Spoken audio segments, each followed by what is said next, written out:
Bagaimana pandangan Ustaz terhadap anak-anak atau yang sekolah di Timur Tengah? Wah, saya ini setelah tamat pulang ke tanah air membawa pemahaman yang kurang sesuai dengan kultur, karakter dasar keindonesiaan, merasa ibadahnya paling benar. Nyindir saya ini. Timur Tengah katanya. Saya dari S1 di Mesir, S2 di Maroko, S3 sekarang di Sudan. Saya ngasih tahu aja. Nampaknya saya disindirnya nih. Kemudian mudah pula memvonis ibadah orang lain bid'ah. Dan tak ada contoh langsung dari Nabi. Apakah pandangan tersebut muncul dipengaruhi oleh sistem kurikulum di kampusnya atau lingkungan pergaulannya? Kami di Al-Azhar diajarkan mazhab Hanafi, mazhab Maliki, mazhab Syafi'i, mazhab Hambali. Ada ulama pula yang tidak mengaku bermazhab secara taklid, seperti pendapat Ibnu Taimiyah, Ibnu Qayyim Al-Jauziyah, bahkan pendapat mazhab Zahiri, Daud Az-Zahiri, dikaji semua di Al-Azhar. Makanya yang saya sampaikan selama ini, begini menurut mazhab ini, begini menurut mazhab ini, itu metode di Al-Azhar. Saya mengamalkan ini, tapi saya tidak membid'ahkan yang ini. Kami diajarkan tak boleh membid'ahkan selama ada dalilnya. Walaupun kami tidak mengamalkannya. Menurut mazhab ini boleh, tapi saya pribadi pakai mazhab Syafi'i. Kenapa Ustaz tak mau jadi imam subuh tadi? Jelas-jelas Pak Imam mempersilakan. Mari Pak Ustaz. Beliau ginikan lagi, saya ginikan Pak Ustaz. Saya sekolah di Maroko, mazhabnya Maliki. Mazhab Maliki tangannya lepas ke bawah. Allahu Akbar. Tidak pakai bismillah. Allahu Akbar. Alhamdulillahi Rabbil Alamin. Ar-Rahmanir Rahim.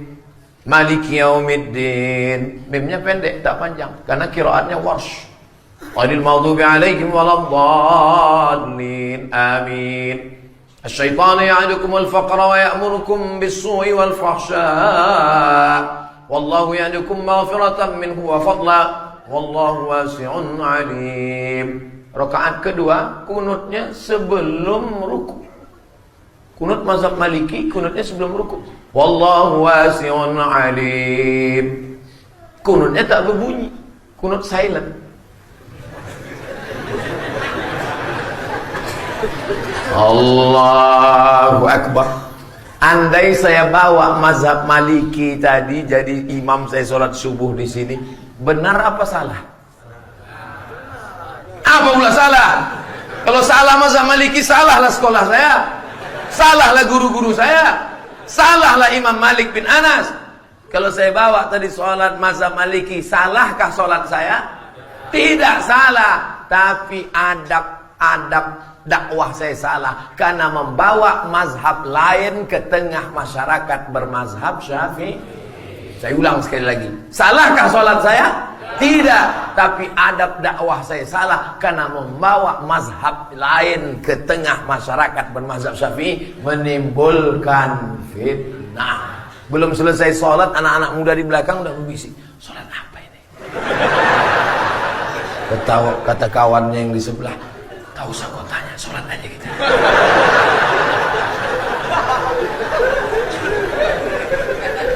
Gak boleh ngomong. Gak boleh ngomong, sedang sholat. Sedang sholat nih. Itulah makanya ada mata pelajaran kami dulu di Al-Azhar namanya Fiqhud Dakwah. Fikih dakwah. Memahami keadaan dakwah orang lain. Jangan kita pulang bukan menyelesaikan masalah, menimbulkan masalah. Akhirnya balik kita ke kampung, semua di kampung tuh masuk neraka. Akhirnya surga yang dibuat Allah begitu luas, seluas langit dan bumi, isinya cuma 3 aja deh. Ustadz tuh bininya sama mertuanya. Yang lain bapaknya pun masuk neraka, emaknya pun masuk neraka. Emak baca Yasin masuk neraka, bapak tahlil masuk neraka. Kata bapaknya, Kata emaknya, rasa-rasa nyesal aku mengandung kau dulu.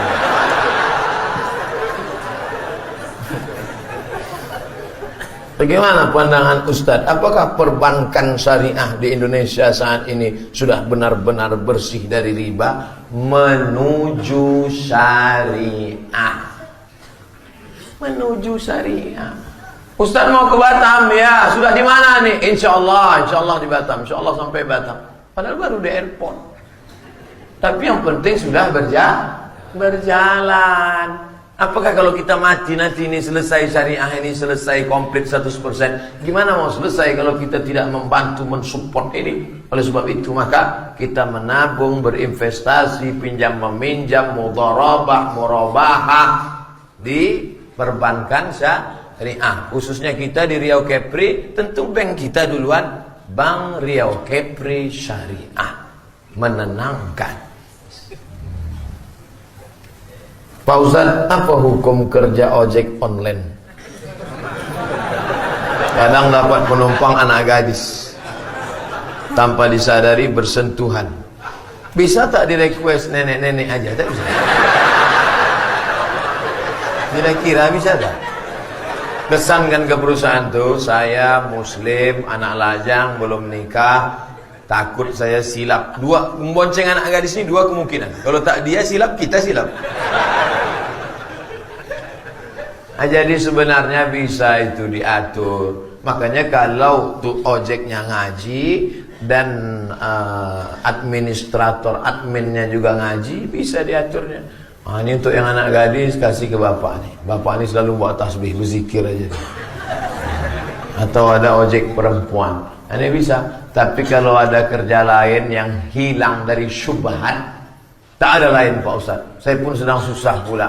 Ini anak masih kecil, ada pula dalam kandungan, rumah lagi ngontrak ini, pakailah hukum darurat. Tapi kalau tak darurat, hanya mau cari kaya, tapi rasanya saudara kita ini sedang memerlukan, dalam keadaan terdesak, mau minjam kepada orang malu, maka pakai hukum darurat. Banyak-banyak bertasbih aja lah waktu apa tuh. Makin dipegangnya pinggang tuh makin cepat tasbih. Subhanallah. Mudah-mudahan Allah membukakan pintu rezeki saudara-saudara kita. Saya kerja sebagai cleaning service di mall. Banyak pengunjung yang buka aurat. Bagaimana juga Pak Ustaz? Tak usah tengok pengunjung itu. Tengok aja lantai itu. Asal nampak-nampak itu juga. Nampak-nampak tundukkan banyak. Ustaz Somad macam enggak pernah ke mall aja. Saya ke mall, kadang bawa anak hari Ahad ke mall. Tak kenal orang Pak Ustaz. Saya pakai masker. Pakai topi, pakai kacamata hitam. Man in black. Mana orang kenal? Nah, saya juga ke mall kadang cari buku. Ada toko buku di mall. Oleh sebab itu maka kita hindari ini. Masalahnya dia bukan masalah jalan, gajinya.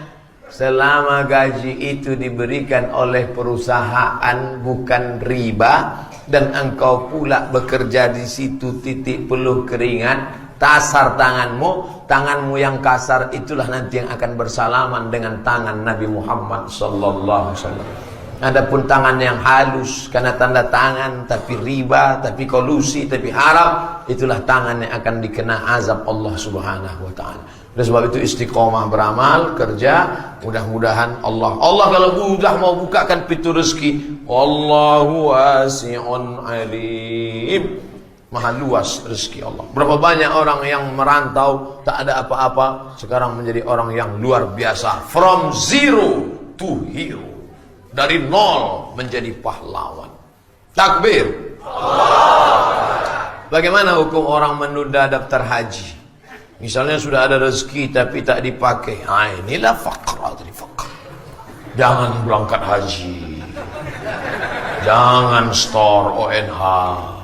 Nanti kau susah. Lawan dia. Setan, aku mau ke bank nih nyetor. Rumah, beli mobil dan sebagainya. Bayar. Store ONH. Yang berangkat umroh, Allah ganti insyaAllah. Amin. Anggapan dia masih muda, padahal slogan di bank syariah, berhajilah selagi muda. Store aja dari sekarang. nanti dimudahkan Allah. Ada aja cara Allah untuk membalas. Innama amruhu iza arada syai'an yaqulu lahu kun. Inilah iman. Ini ujian iman ini. Banyak orang tak lulus ujian iman. Gimana baiknya bila baru masuk Islam untuk sholat, sedangkan dia belum hafal bacaannya? Fatihah saja, karena rukun Fatihah. Iftitah sunat, ayat sunat. Allahu Akbar, Fatihah. Bukan itu bacaan Fatihah. 7 ayat. Alhamdulillah, bismillahirrahmanirrahim. Alhamdulillahirabbil alamin. Arrahmanirrahim. Maliki yaumiddin. Iyyaka na'budu wa iyyaka nasta'in. Ihdinas shiratal mustaqim, shiratal ladzina an'amta 'alaihim ghairil maghdubi 'alaihim waladdallin. Amin. Tak hafal 7 ayat, ayat lain semacam 7 ayat. Tak hafal juga ayat lain sepanjang 7 ayat, ayat yang sama diulang 7 ayat. Bismillahirrahmanirrahim. Bismillahirrahmanirrahim. Bismillahirrahmanirrahim. Bismillahirrahmanirrahim. Bismillahirrahmanirrahim. Bismillahirrahmanirrahim. Bismillahirrahmanirrahim. Nah, itu bagi yang awal-awal masuk Islam. Makanya mesti ada mu'allab center. Mu'allab center artinya pusat mu'allab, bukan mu'allab yang membawa center. Jangan sampai di masjid kita setelah mari saksikan ini ada saudara kita mau bersyahadat. Habis syahadat kasih kain sarung, lepas. Murtad balik. Sekampung kita ikut berdosa. Kenapa tak kita bimbing dia? Ada di Batam Mu'allab Center? Ragu. Mesti ada. Harus kita rangkul, harus bersama. Saya di Bandung sholat di Masjid Lausan. Selama ini kita tahu Masjid Al-Ikhlas, Masjid At-Taqwa. Ini enggak, Masjid Lausan. Hanya kencong-kencong lah. Masjid Lausan. Di situ saudara kita mu'alaf dari Tionghoa banyak, masya Allah, tabarakallah, khusus masjid bagus. Kita dari Singapura, Batam boleh buat jamak qasar tak Pak Ustaz? Singapura ke Batam, qasar bukan lewat negara, bukan pula lewat air, tapi jarak 89 km. Yang payah ngapal 89, ingat aja Wali Songo. Si Ciloro 456 Songo 90 km, 89 km. Dari Singapura ke Batam sampai 89. Jadi bukan jaraknya negara. Dari Batam ke Pekanbaru satu negara Indonesia. Tapi boleh jamak qasar. Dari Batam ke Singapura tak sampai jarak qasar. Tapi saya udah keluar negeri.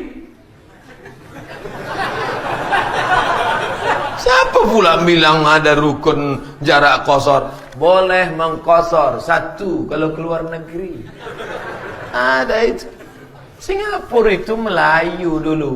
Ini kerajaan Riau Lingga. Ini dulu dikuasai kerajaan Riau Lingga. Singapura itu pun masih Riau Lingga. Nama kerajaannya Melayu kecil Tumasik.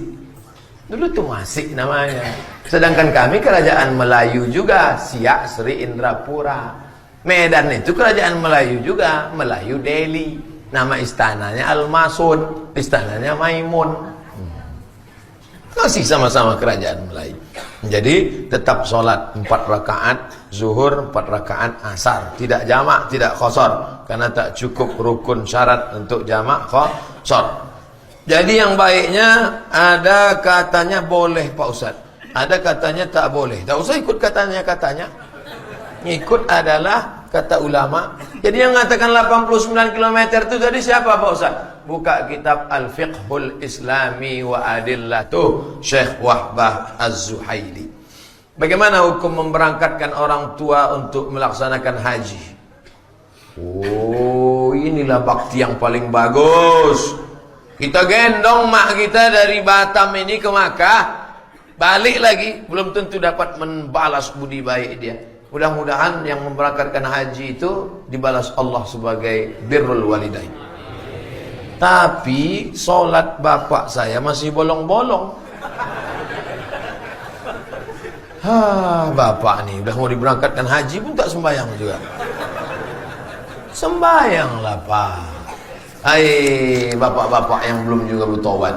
Anak kalian sudah hijrah, anak kalian sudah pengajian, kalian pula tak sembayang. Mestinya orang tua yang menunjukkan.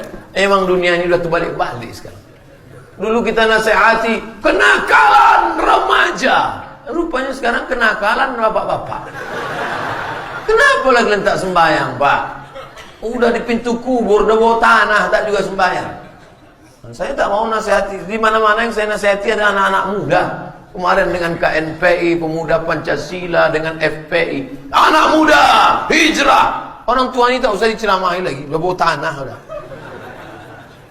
Hai orang-orang tua, kalian yang tak sembahyang tak apa-apa. Mati kalian nanti. Capek sudah ceramahi orang tua ini. Saya sudah berumur 33 tahun. Angka cantik. Namun belum juga mendapatkan jodoh. OTW. Jodohmu itu ada. Adakah orang yang tak berjodoh? Ada. Cuman jumpanya kapan? Itu yang jadi masalah.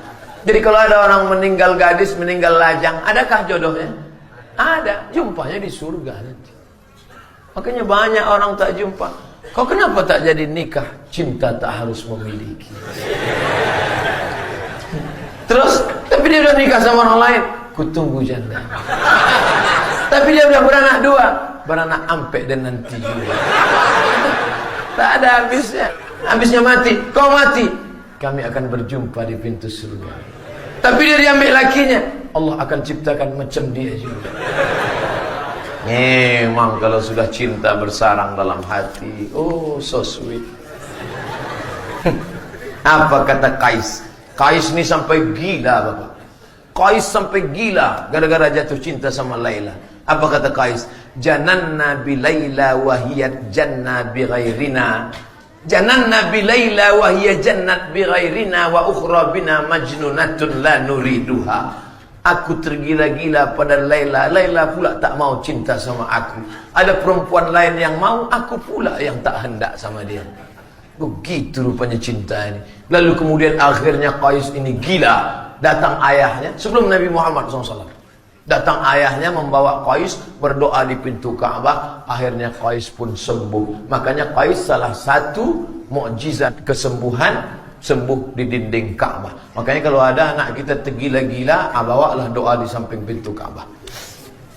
Sampai akhirnya datang orang bertanya kepada Qais. Qais, ya, kau lebih pilih Laila atau dunia beserta isinya? Laghubaru li'aliha ahabbu ilayya wa asfa libalwaha. Debu yang menempel di sandal Qais lebih kucinta daripada dunia beserta isinya. Debu menempel di sendal Laila lebih kucinta daripada dunia beserta isinya. Memang kalau sudah bersarang cinta dalam hati. Cuman apa? Ingat mantan ya? Saya mancing mereka aja Bu. Kata ibu itu dari atas, awas kok balik. Tak ada sarapan pagi ini. Kiat-kiat apa yang harus saya lakukan agar saya dapat bertemu dengan jodoh saya? Jodoh itu rezeki apa tak rezeki? Rezeki. Air ini rezeki apa tak rezeki? Rezeki diatur Allah apa tidak? Kalau rezeki ini, kalau air ini rezeki saya, berarti air ini juga jodoh saya, betul? Ini sudah ditetapkan Allah untuk saya, betul? Mungkinkah air ini masuk ke mulut saya kalau saya tak ada ikhtiar dan usaha? Mau dia masuk? Harus ada usaha menggerakkan tangan, membuka tutupnya, mendekat ke mulut. Itulah ahlus sunnah wal jamaah. Namanya al-kasbu. Al-kasbu bahasa lainnya ikhtiar. Yang lajang-lajang, datanglah kalian ke ustaz-ustaz. Ini mereka ini banyak stok-stok mereka. Datanglah. Assalamualaikum Ustaz. Waalaikumsalam. Saya belum nikah nih Pak Ustaz. Aku tahu dari tatapan matamu. Ustaz kan banyak jamaah Ustaz. Ada grup-grup WA tuh, grup jombloan sejati, grup hijab bersetampa laki. Tolong Ustaz carikan untuk saya satu Ustaz cantik, kaya, orang tuanya banyak tanah ruko, sudah di ruang ICU, taat beragama, orangnya sopan. Kalau ada macam itu, ngapain ku kasih ke kau?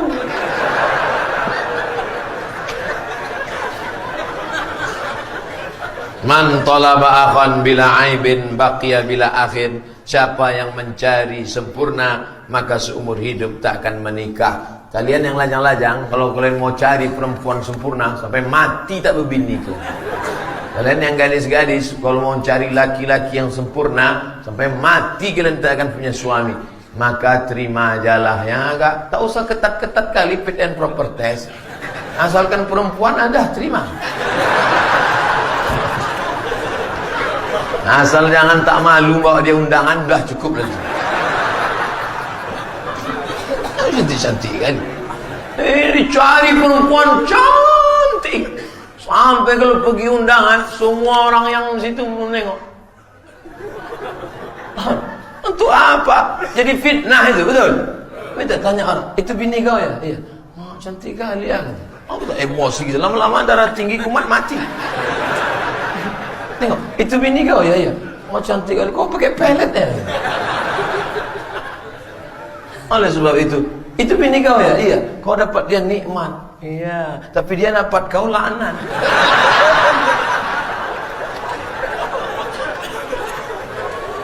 Ketika saya antar jemput anak saya, ini panjang nih ceritanya. Ketika saya antar jemput anak saya sekolah, ternyata anak kita jajan, makan, minum sambil berdiri. Begitulah hampir di semua sekolah. Apa tak anak itu berdiri? Gurunya pun tegak juga. Guru minum pakai tangan kiri, berdiri sampai ketawa cekiki kan. Gimana anak murid-murid kita bu? Lulus semua. Guru digugu dan ditiru. Hai guru-guru, minumkan pakai tangan kiri, berdiri. Kalian sudah mengajarkan murid-murid satu kelas, satu sekolah mengikut kalian. Idza syariba ahadukum falyashrab biyamini. Kalau minumlah pakai tangan kanan. Fa inna syaitana ya'kulu bishimalihi wa yashrabu bishimalihi wa ya'kulu bishimalihi. Karena setan minum dan makan pakai tangan kiri. La yashrabanna ahadukum qa'iman. Jangan kamu minum berdiri. Faman nasiya falyastaqi. Hadis riwayat Muslim. Siapa yang minum berdiri, sebelum ditelan muntahkan dulu. Suruh minum dulu. Sunnah Rasulullah sallallahu alaihi wasallam. Habib Umar bin Hafiz ketika dia sedang berjalan dikasih orang air minum, jongkok dia. Habib Ali Al-Jifri ketika sedang berdiri dikasih orang air minum, jongkok dia. Ini sekarang minum berdiri. Pergi ke hotel acara makan minum berdiri. Payah membedakan antara yang makan dengan yang dimakan. Sapi minum berdiri, yang makan sapi itu berdiri juga. Saya juga setiap selesai pengajian sering menemukan jamaah yang makan sambil berdiri. Jalan-jalan pula lagi. Bahkan banyak jamaah membazirkan uang air minum yang cuma 240 ml. The question is, okay, Inggris dia. The question is, pertanyaannya adalah, apa sih hukumnya makan dan minum berdiri dan dengan tangan kiri? Udah saya jawab dengan hadis tadi. Dan mohon dihimbaukan agar tidak membazirkan minuman yang seteguk. Pak, saya habiskan ini.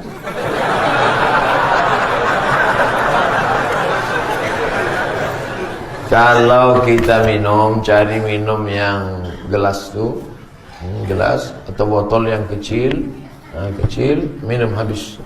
Mubazir sayang. Innal mubazzirina kanu ikhwana syayatin. Orang mubazir saudara setan. Setan kalau udah nengok orang mubazir, hai brother, hai saudaraku sesama setan. Ikatan setan-setan. Bagaimana imam kita biar selalu stabil? Bagaimana iman kita biar selalu stabil? Emang mobil stabil? Sementara kehidupan ini masih terus berlanjut, kebutuhan hidup terus meningkat, lingkungan terus mengglobalisasi. Sementara kemiskinan itu cenderung kepada kemusyrikan, godaan makin besar. Tolong beri trik dan strategi terhindar dari godaan. Berjamaah. Bangun tidur, sholat subuh, berjamaah. Habis ini nanti ada acara, berjamaah. Berjamaah yang baik-baik. Tinggal di lingkungan jamaah, dekatkan ke masjid. Pengajian, wirid yasin, tausiah. Di kantor, gitu juga. Dekatkan komunitas kantor. Di tempat kerja. Kita ini kan tak keluar dari tempat. Di rumah, di masjid, di kantor, di jalan. Di jalan, dengarkan radio, ceramah. Nonton TV ceramah. Sinetron, infotainment yang merusak, matikan. Handphone juga. Grup WA tausiah.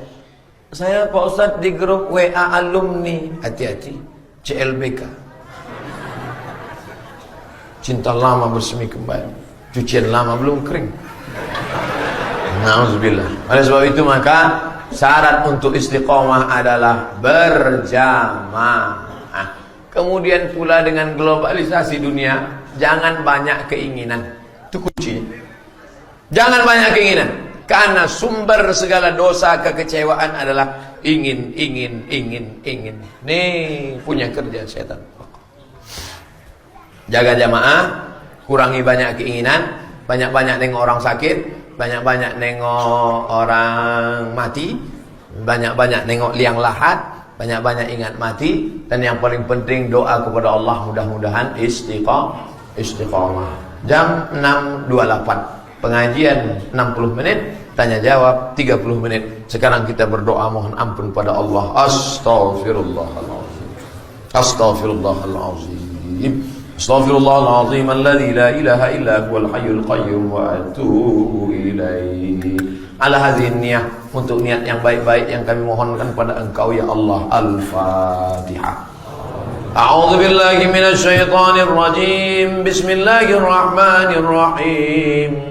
Alhamdulillahi rabbil alamin. Arrahmanir rahim. Maliki yaumiddin. Iyyaka na'budu wa iyyaka nasta'in. Ihdinas siratal mustaqim. Siratal ladzina an'amta 'alaihim ghairil maghdubi 'alaihim waladdallin. Amin. Allahumma shalli ala sayyidina Muhammad wa ala sayyidina Muhammad salatan tunjina biha min jami'il ahwali wal afat. Dengan salawat kepada Nabi Muhammad SAW kami mohon lepaskan kami dari segala musibah ya Allah. Wa taqdi lana biha jami'al hajat. Dengan salawat kepada Nabi Muhammad tunaikan segala hajat-hajat kami ya Allah. Yang belum ada jodoh jumpakan pertemuan jodohnya ya Allah. Yang sudah menikah berikan anak yang soleh dan solihah ya Allah. Wa tutahhiruna biha min jami'is sayyi'at. Dan segala dosa silap salah kami, sucikan kami dari dosa-dosa ya Allah. Tuballighuna biha aqsal ghayat min jamil khairati fil hayati wa ba'dal mamat. Dengan salawat kepada Nabi Muhammad SAW sampaikanlah segala hajat dunia, hajat akhirat ya Allah. Innaka sami'un qaribun mujibud da'wat. Engkau maha mendengar, maha mengabulkan segala doa. Allahumma dafa'na al-ghala wal waba wal fahsya wal riba wal zina wal munkar. Selamatkan kami dari malapetaka, bencana, musibah, riba, zina, perbuatan keji dan munkar. Ya muqallibal qulub, wahai kau yang membolak-balikkan hati, sabit qulubana, kokohkan hati kami, ala dinik, dalam agamamu, wa ala ta'atik, dalam ketaatan padamu ya Allah. Allahumma khtim lana bi husnil khatimah wa la takhtim alaina bi su'il khatimah. Allahumma ja'al akhir kalamina inna intihai ajalina. Jadikan akhir kalam kami ketika ajal kami sampai, yang terakhir keluar dari mulut kami la ilaha